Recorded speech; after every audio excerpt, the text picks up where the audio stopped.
Hey everyone, and welcome to video number 2 of our smartphone video series.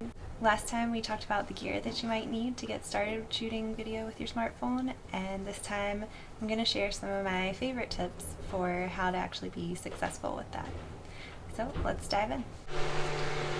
So one of the things that you need to do before you start shooting is check for ambient noise. My next door neighbor in the cube beside me has a really loud fan, which you can probably hear.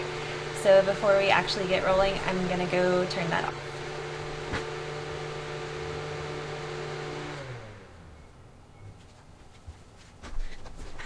Okay. So especially in iPhone video, it's really important to check for ambient noise before you shoot.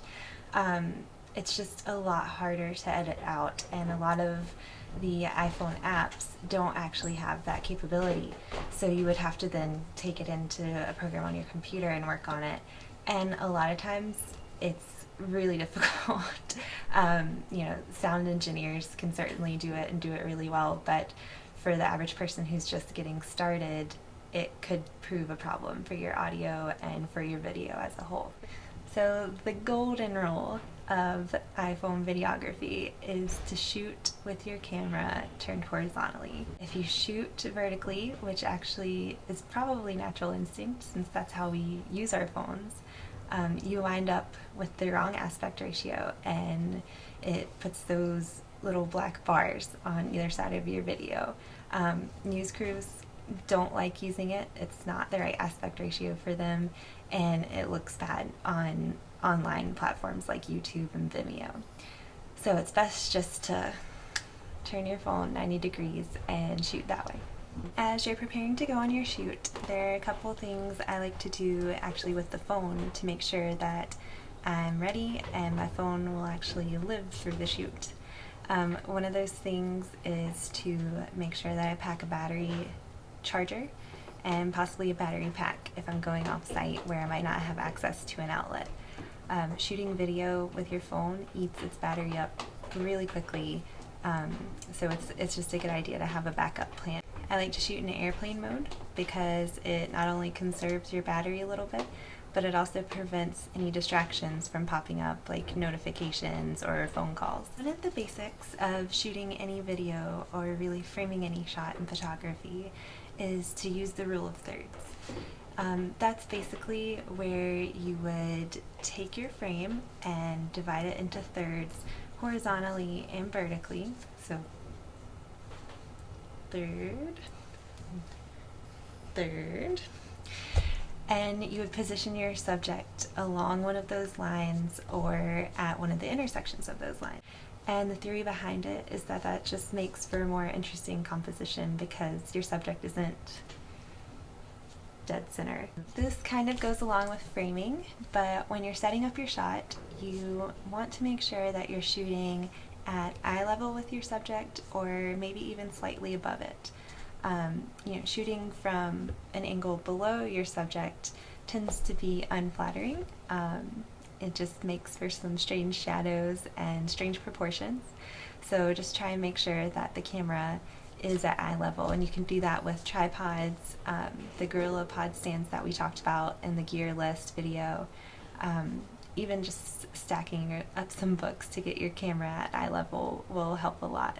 Once you've got your shot framed and you've got your subject where you want them to be, it's a good idea to do a quick background check and just make sure there's nothing in the background that's going to be too distracting or that you wouldn't want to end up in the final product. We're in my cube right now. I've obviously got some wall decorations back there. I think for the purposes of this video, they're totally fine.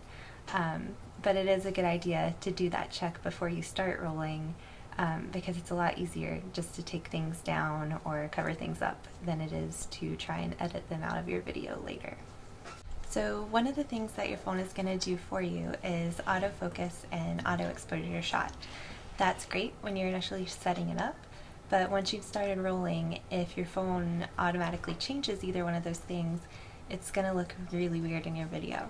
So what you can do is actually lock those. So the way you do that is, see, I've got it locked. So the way you do that is you would just tap on your subject.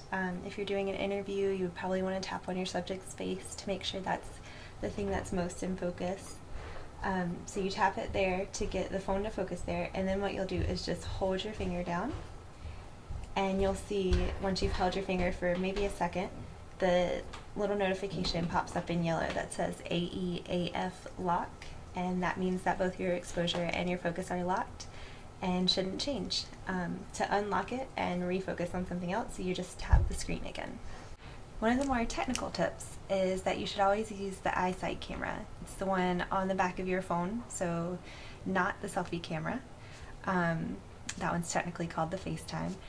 The iSight camera is 1080p and the FaceTime camera is 720p. So what that means is that the one on the back of your phone has a lot higher resolution and is going to get you a lot better video quality. So it's best just to use that one and avoid the selfie shot.